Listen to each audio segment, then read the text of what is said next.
RPG Lessons Learned. When the game is over, when your players are gone, that's when lessons are learned. Find us online at rpgllpodcast.com, email us at rpgllpodcast@gmail.com, and find us on Blue Sky at rpgll. Hi, welcome to RPG Lessons Learned, the show where you can learn about our mistakes. I'm Dusty, and with me, as always, is Tanner. Hi, Tanner. Dusty, how you been, man?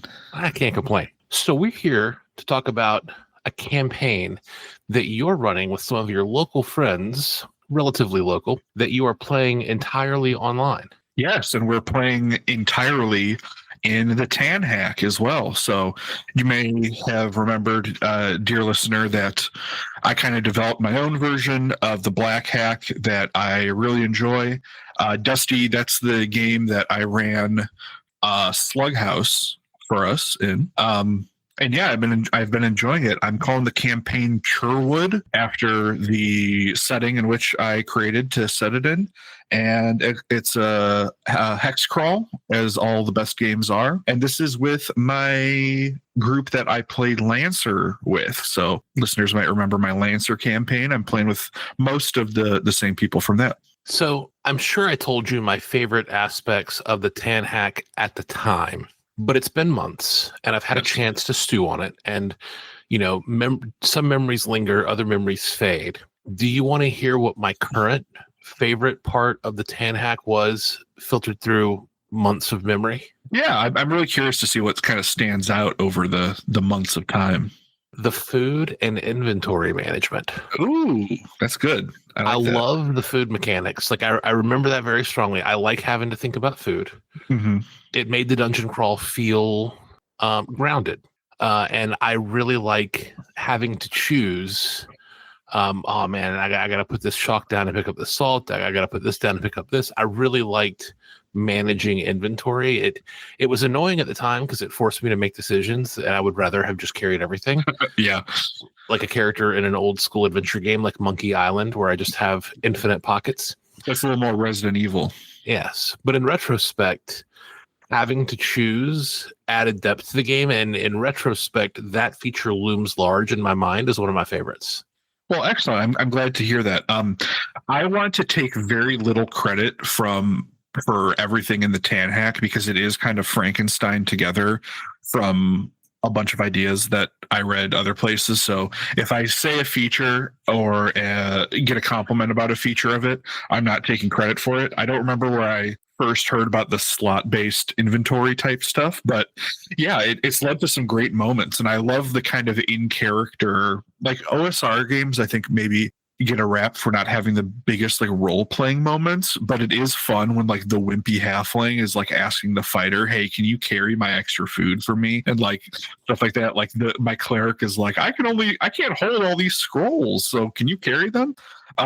So that's always fun. And yeah, I also make every kind of art object that the players pick up cost an inventory slot, but I kind of say, hey, all of your money and coins can fit into one slot, just for the ease of bookkeeping and stuff. That makes sense. Yeah. So this campaign, it's a hex crawl, right? Yes, sir. Yeah, we are about 5 sessions into it. What drew you to, you know what, I should run a hex crawl? I think so. My last campaign that I ran with Lancer, like I said, it's about 60% of the same group as my Lancer campaign, 3 out of the 5 players. Lancer was very linear for us, and it was the choices were very kind of binary. Like, hey, do you want to choose option A or B to interact with this faction or whatever? And then the combats were incredibly complex, and I kind of wanted to flip that on its head. So in OSR stuff, the combats are pretty simple and straightforward, but the beauty is that all these different parts of rules for OSR games fit great in like an open world exploration of a continuous region with travel rules, survival rules, and then dotting dungeons around. So the basic premise of this is that there are 5 dungeons in this. I think there's like 18 hexes or something like that in this 18 hex region. Well, actually, I have it in front of me here. There's 16 hexes. In this 16 hex region, there are 5 dungeons, and then they're trying to find some magical MacGuffins in each one. So with any good hex crawl or old school computer RPG, it starts with a good base of operations. Talk about the base of operations. Yeah, so there's basically one point of civilization in the center of Churwood called Hadley's Crossing, and there's a big river that runs through the region, and it's mostly swamp and forest with a couple of hills as far as terrain types goes. But this one crossing, this one town is the best place to cross the river in. You can cross the river anywhere, but it might cost you. It's not going to kill you, but it might cost you supplies or resources or inflict a condition upon you. So I tried to make it this point, like many towns are, where you have to go through here to get to the other side of the river. And yeah, it's kind of a homey little town. They've already pissed people off there, which is great. The evil baron of the town has old adventurers who are quote unquote tax collectors who are trying to, threatening players' money is so good. I think I talked to you one time about I had my players get mugged by Githyanki in another campaign. It picks them off, man. But they know, they're we only get XP for bringing treasure back to this place. We can't just kill everybody here. But that conversation has been had. They usually stay in a temple. There's a church there to each of the 7 goddesses of the campaign setting. And yeah, it's ruled by kind of an old retired adventurer who's now a bastard who wants to live forever. So how many sessions in are you? 5. Number 6 will be the next one. So I started them in a dungeon because that's a lesson we have learned before, Dusty. If your game's about dungeon crawls, start them in the dungeon. And then once they conquered that dungeon, the dungeon, for those wondering, is a great 1-page dungeon called Lair of the Keymaster by Ben Milton. And they got one of the MacGuffins there, and then they were free to explore as they wish. So favorite moment from those 5 sessions? Actually, give me 2 or 3 favorite moments from 5 sessions of hex crawling. Favorite moment number 1.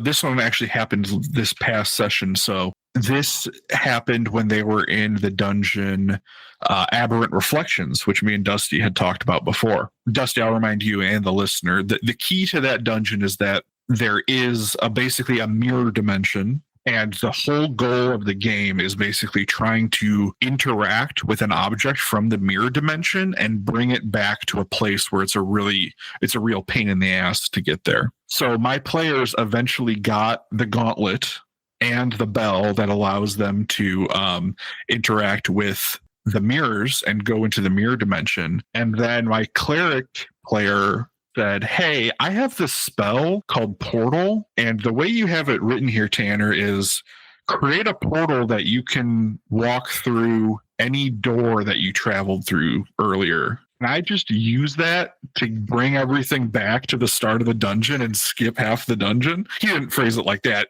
but I'm like, hold on, let me audit this. And I read, and I'm like, yep, that would work like that. I read the magic item descriptions. I'm like, that would work like that. That would work like that. And I'm like, yes, you may.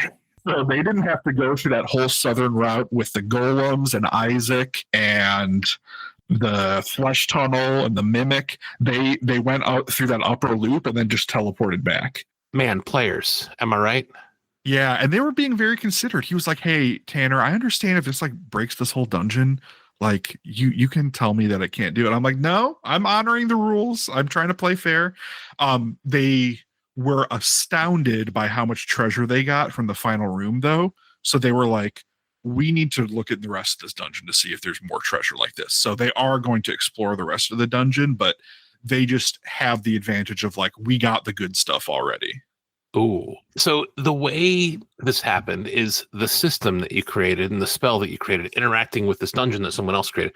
I love those conflicts. It reminds me of this YouTube video from 10 years ago where someone is playing different classic NES games, but with a portal gun. Oh, yes. Yeah. And it's showing how a portal gun just totally breaks every other game ever. Yeah, or like you can play like Ocarina of Time on PC with a mod that lets you just like climb any wall like you can in Breath of the Wild, and like that just totally breaks all these Zelda puzzle dungeons when you can just like, yeah, I'll just climb up there. Like I do appreciate that. I would be a little bit peeved if I hadn't run this dungeon twice already, and I've gotten my money's worth out of this dungeon a ton. And if this was my first time running it, I'd be a little bit peeved. But I'm like, dude, this is the story of the game now. This is fun. I really loved the D&D movie. Like, it wasn't perfect. It wasn't a perfect movie, but it's the best D&D movie ever. And there are, 2 live action plus an anime? Yeah. 3 live action now. This 3rd live action one is the best low bar, best D&D movie I like ever, that movie a lot. Yeah. except for the Hither Thither staff. Hither Thither. Is that the portal? You didn't like that part? I did not. That magic item is not in anything. They did it for the movie just to be like, hey, let's do Portal. Yeah, I also don't like that they made they felt the need to put a tiefling in, but our sentiments against tieflings is a longer conversation. That's fair. Yeah. So that was your first favorite moment. What was your next favorite moment? My players, if you're listening to this and you haven't, this is a little bit of a spoiler, but Don't worry. By the time I edit this and release it, it will have been months. My players, because this is their first OSR game, they don't have a meta understanding of what is a random encounter and what is planned content. And I think that space is so magical because everything in the world seems presented with equal importance, right? So they ran into a random encounter that was a group of silent elves who are trying to harvest their bones and debone them and grind their bones up for a witch to turn into bread. That's like a feature in a hex, but they ran into these elves. And so they were like, well, we were attacked by these elves on the street. What do we do? Like, do we chase after them? We killed them all. They ran away because there's rules for like running away and stuff. And so they were like, well, do we stop what we're doing, looking for this treasure and try to hunt these elves down? And there was like this really interesting conversation that I think once kind of the GM is rolling a random encounter kind of loses a little bit of its magic. Not that like random encounters can't lead to great moments. But I'm trying to preserve that magic of that illusion for as long as possible. You know what I mean? Is that a good case for we should try to do a better, like you do a better job of this than I do? This is always the lesson that I learn when I play with you, is that you do this better than I do, where we don't let the players see too much behind the screen. Yeah, I don't know, but we also talk about like so many times, Dusty, that like metagaming is good. So I think it's a fine line. I think that you have to, and maybe this is just like an intermediate GM skill, that like you have to know when the metagaming would add to the session versus detract from it. For example, here's a counter example where metagaming, I straight up metagamed and told them it was good, or that I found it to be good. When they were in Abberant Reflections, they investigated a place where there was treasure, and I rolled on my random treasure thing and I gave them an ebony and rose gold spyglass, and they were like, oh, how could this be used in the dungeon? And I said, pause, this is a randomly rolled treasure item. This does not go in your key items section of your inventory. This is purely a treasure thing. It functions as a spyglass if you need a spyglass, but this is not a key to the puzzles that you're encountering. And they said, thank you for telling me that, as soon as possible. So I think you kind of can do it both ways. I'm hoping that even though eventually they might learn that the random encounters are random encounters, that there's still the magic of interacting with those. And like they do create gameplay moments, obviously. So I'm going to ride this one as long as I can, basically, but I don't think that it's it's a case by case basis, I think.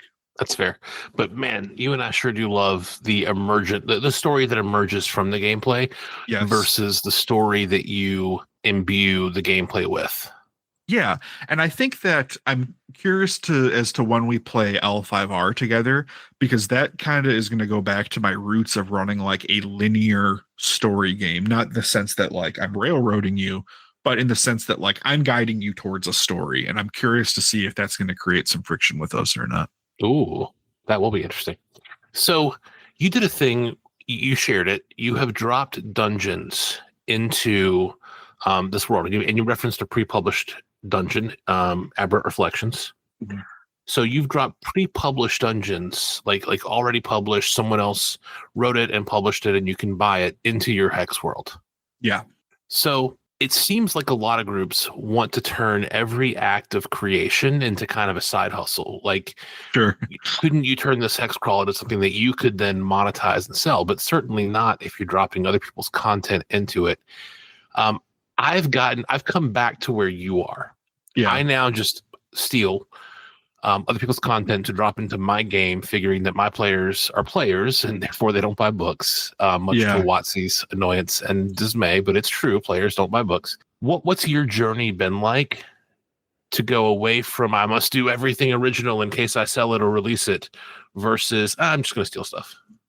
Yeah, I think that's interesting. I think that there's very little. So when somebody sits down to want to DM something or run a campaign, I don't know how much actual demand there is for somebody else's entire meal. I think that if you have the urge to DM or run a game GM, you already have kind of a creative bone in your body and you want to do stuff and you want to use other people's stuff at best as material. And I think that's why dungeons and like drag and drop, like how many 5-room dungeons can you find online that you can just plop wherever? But yeah, I don't know. I think it's also kind of like an ego thing, realizing that like my work and time would be better spent like serving something for my players rather than a hypothetical person that would do stuff, that would enjoy my stuff. But like, let's be honest, there's enough content out there. There's already enough content out there for everybody. I mean, like I said, I took all these dungeons from somebody else, or not all of them, but a lot of them. I took most of the text of my Tan Hat game from other people who have done stuff. So like, I think that it's kind of an ego thing of realizing like there's enough stuff out there. I'm just going to run it for me and for my table. But I mean, I still put stuff out there, but it's just like, I put it out there for free. I'm not trying to make a career out of it or like become an influencer or get clout. I'm just like, this is cool. I like laying stuff out. Here it is if you want it. Yeah, I like putting out bite-sized stuff. And maybe my question's presumptuous. Maybe you were never as hardcore, I must do everything myself as I was for a while. I started out just gleefully stealing and just kind of running the game. Like the G in RPG was the capital letter. Like there's some role playing, but it's a game. And then I started doing the podcast the first time around, 10 years ago, however many years ago. And boy, I just got obsessed with doing everything myself. That way I could publish it and it would be original. Yeah. Thank God I got away from that. Was my question presumptuous or did you have that same cycle? No, I definitely did. And there is some stuff that like, it feels good to have made something and to put it out there. Like it is its own reward. But at the same time, I'm very mercurial with what I get into and what I don't. I get into phases where I'm like, I'm really into this thing. And then I kind of leave it by the wayside for a while.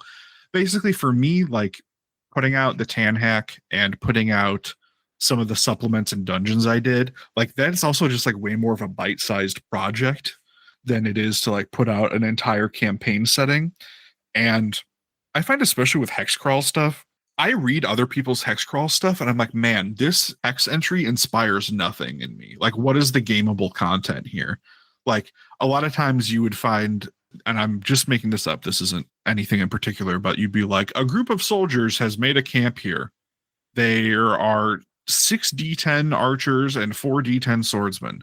They are here on the orders of this guy. And like, that's the hex feature. And I'm like, is there anything to interact with there? Is there a reason my players would? On the other hand, the way that I would write a hex feature would be a trading post is here, owned by an exiled merchant. He sits here guarded by sellswords. He trades in general wares and takes tolls on those traveling between town and the baronies to the north. Lately, he's been investing in warlock silk and plans to buy his way back into his old social circles with his newfound wealth. So like immediately that's a useful place for players to get stuff without having to go back to town. This guy has a reason for being there and he has kind of an agenda a little bit, and there is interactivity implied there. And I think that a lot of hex dungeon or hex crawl things are just features. And so like my brain doesn't, I need to write things for me in my brain. And a lot of people don't write things for me in my brain. Some people do, but not a lot of people. Agree. Very few, like, relatively few things have like truly inspired me. And boy, there's a lot of stuff out there. But the good news is there's something out there for everyone. Yes. And I think that a lot of people value verisimilitude in their hex crawls more than I do. Like, I don't need to have an understanding of like how trade works in my region. I'm like, there's farms, people build stuff and they send stuff off the map, you know. But a lot of people want this kind of interlocked, interconnected society that makes sense on multiple levels. But I've come to terms with the fact that, like, while some verisimilitude is good, my campaigns are essentially fun houses in that they're like, it's a choose your own adventure fun house. Like, you go and you see a cool thing and you go, whoa, that's weird. And then you move on. So like, if I get that out of a hex feature, like, that's good enough for me. How are you managing mapping? And I'm looking at the document you sent me. So I'm looking at some of the dungeons that you've dropped in. And some of those are hex dungeons that you wrote. Others are not. Others are more traditional dungeons that are like on a 5x5 or a 10x10 grid. Then there's the overall hex overworld map of 16 hexes. From the overworld map to different dungeons, how are you handling mapping? So we are playing completely on Roll20 for virtual tabletop. I have a hex map of the region and I have the different hexes obscured. And so when they go into a new hex for the first time, I reveal it. They can see what terrain type it is, and then they can start exploring from there. And then when they go to one of the 5 dungeons that's in the game, I have a different page on Roll20 for each of those dungeons, and I have drawn a crude map of each of those dungeons. So the hex dungeons are obviously very easy to map. They're just hexagons. But the other ones, I bought some like old school dungeon tiles on Roll20 a while ago. And so on a Saturday afternoon, I'll spend an hour or two and I'll just kind of assemble that dungeon with the pieces I have and lay it out for them that way. So that's cool. And then I also have, if there's random encounters, I have 2 forest maps, 2 swamp maps, and 2 hill maps that are just like battle maps that I can just place them on because I think my players like those. So, awkward question that you can say skip and we can edit this out and your players never have to hear it. I find that when players are given a lot of freedom, some divisions in the group begin to appear. These 2 people really want to do this, but these 2 people really want to do this. How is your group navigating making decisions about what to do next in the wide open world of hex crawling? It has been, I don't want to say an issue. It has come up. I don't think it's like an issue, but like indecision or, yeah, like you said, like we want to do this, we want to do that. I have taken to designating 1 player per session and being like, and I think I'm going to do this formally going forward and just be like, you know what, Eric, this week you're the tiebreaker. Like you're the caller, you know, in terms of how Gary Gygax sort of played his game. Like you can make the final say on party movements and large scale stuff. So, but they're all my players are friends with each other. They've all actually known each other, I believe, longer than I have. So they all get along pretty good, and there's already an existing dynamic there. So there's no like social awkwardness that I could detect in terms of like, I don't want to step on this person's toes. So there have been a couple times where I'm like, okay, I need you guys to make a decision now on what you want to do. And then usually that is enough to say, all right, we'll go northeast instead of southeast. You know, it happens, but I think that's part of the game is like, if you're not making like if they didn't want to do anything, then I would be concerned. But the fact is that they feel like they're being pulled in multiple directions and have to hash it out. I think that's part of the game in terms of exploration. Did you do a session 0 to agree on tone? Like, hey, no torturing. Hey, no out and out murders or assassination. Like, did you do anything like that? I didn't. I have interesting thoughts on session 0s, and maybe we can dissect that someday. I think that those types of things are really great when you are assembling a group of strangers or a group of maybe casual friends, I feel like I know all these people pretty well, and I feel like they wouldn't do things that would weird other people out at the table. And I feel comfortable enough where if there was a problem, I could just address it with them. So no, we didn't. I gave them a pretty lengthy lecture out of game on Discord about like, this is how OSR games work. These are the assumptions that they make, all those great things that people have said about why OSR games are good, but also like what comes with that, the higher lethality, the more player direction, stuff like that. So it wasn't really a concern. And I think 5 sessions in, I would have run into that. And we're all pretty lighthearted at the table, I think. So I don't know if anything would come up that would really push a player into doing something that objectionable morally, to us. By and large, I think session zeros, like much has been made of nothing over the years. But at the same time, I don't want to forget that Frankenstein dungeon, the first ever Hex dungeon that I ran for you, where we were on different channels. I was on HBO at 11 p.m. and you were on TNT at 7 p.m. Yeah. So I don't do a full, like I think the entire session is a bit much, but I will be like, hey, this is Indiana Jones / Marvel movie. Yeah. Hey, this is like Saw 3. Hey, this is, whatever. And kind of, I find movies to be a really useful shorthand to not have a full session zero, but just, hey, this is the tone we're going for. And that has been working well for me. Yeah. And maybe that would be a good compromise, because I think the problem with me with session zeros is that it's already hard enough for us to find time to play. When we get together, I want to play. But on the flip side, a very pro session zero person would say, well, this is a thing to make sure that your game doesn't fall apart at session 3 when something objectionable happens. I think that we all kind of just respect each other enough, and we're all mature. I mean, we're all in our 30s at this point. Like, I think that, if we were teenagers or 20 somethings, maybe it would have been a little bit different. I did give them, like I said, kind of handouts on the tone and the mood of the game, but nothing as far as like content warnings or ratings. And I mean, you've played all the dungeons like that I've been in, or I've run a lot of the dungeons for you. I mean, there's nothing really in there. I mean, like the mystery flesh tunnel is pretty gross, but it's almost like black comedy, if anything, where like it can get really, really gross and crazy for a moment, but it's part like you should be laughing along with the horror movie rather than being disturbed by it.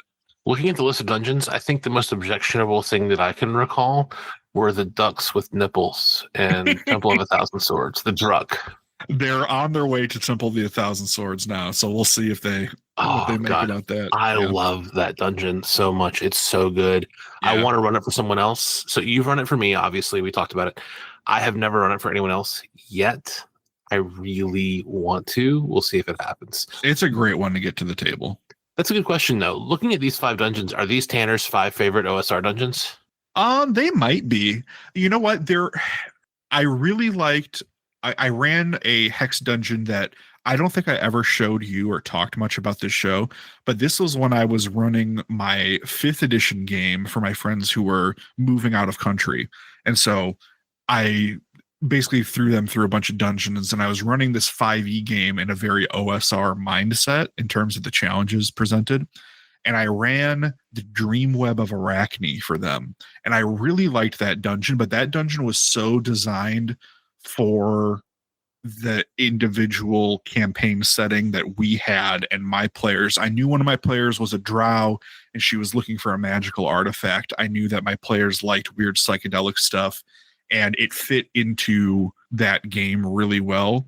It would take a lot of work to put that, to kind of lop off all the parts of that game that were attached to my campaign setting.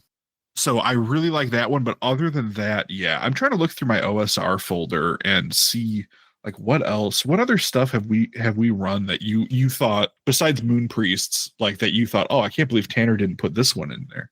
Moon Priest was the main one. Like Hideous Daylight is also a wonderful, wonderful dungeon, but it's almost an entire campaign unto itself. So not dropping that in makes sense. I can't believe you didn't put the Columbo adventure in. You know what? I'm going to get it to the table this year, Dusty. No, I can't think of anything else off the top of my head that I think you should have included. Yeah, and I mean, like, God, there is such a wealth of stuff. Like you said, there are so many great dungeons put out there and stuff. Like, if I had all the time in the world, you know, I could easily have found and fit 5-10 more dungeons in this region. But I think for, you know, 16 hexes with 3 features in each hex, like one of those features being a dungeon, I think is a good fit. Yeah, at some point it becomes unrealistic that there's so many dungeons around this small town. Yeah, for sure.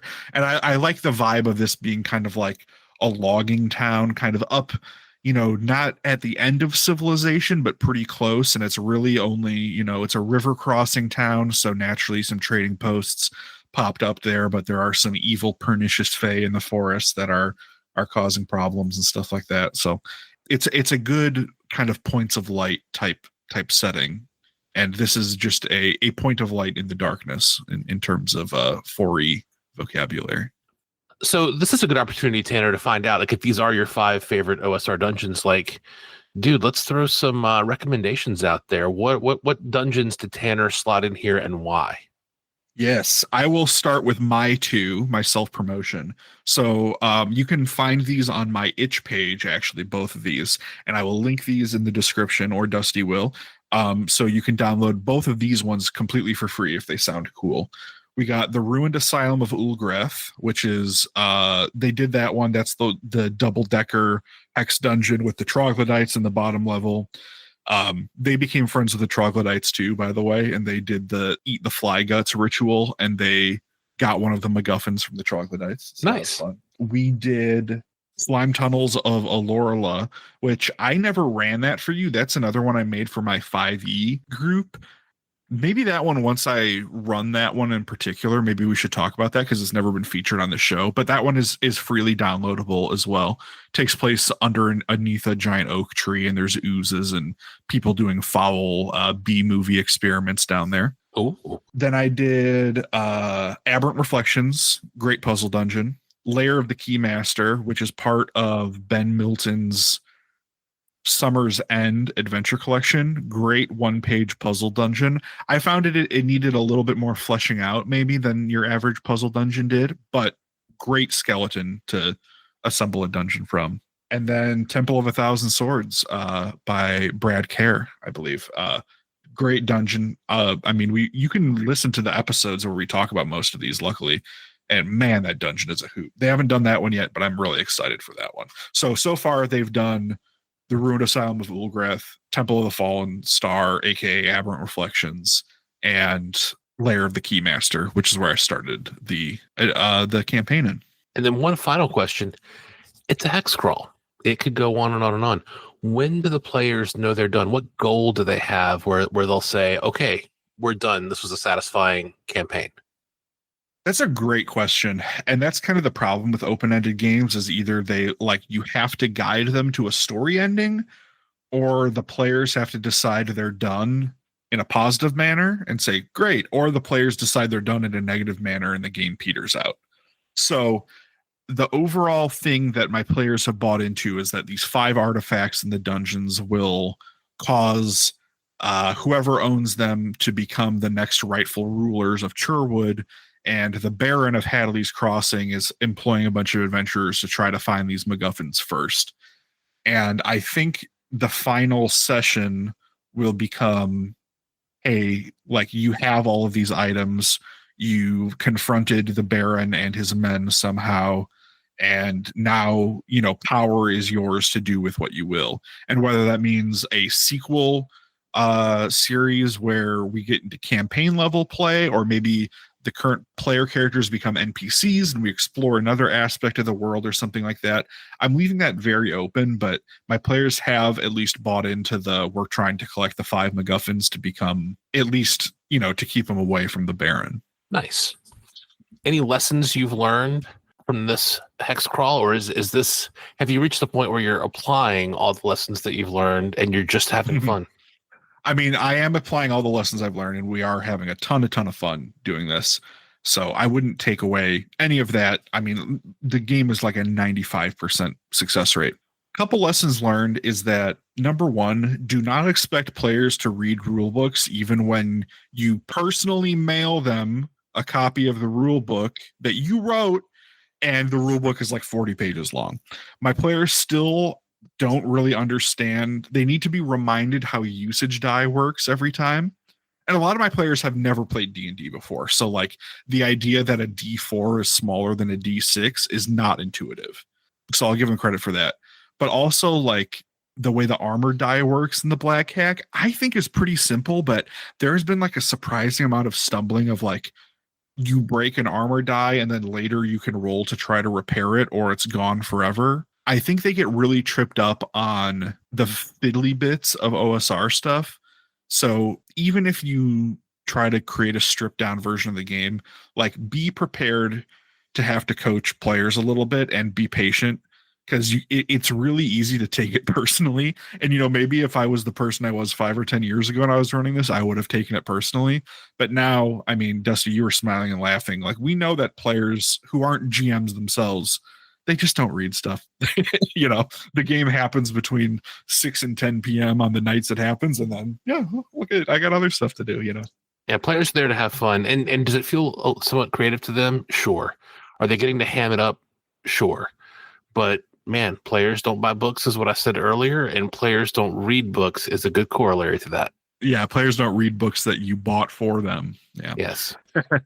And then lesson number 2, I would say, even though I didn't have a session 0, you know, I did kind of have a conversation, an offline conversation about the expectations of the game. If I went straight from Lancer and threw them into this game without explaining the difference in philosophy and how the game is played and how I will be running it, I think there would have been a lot more stumbling blocks than there were. So include that.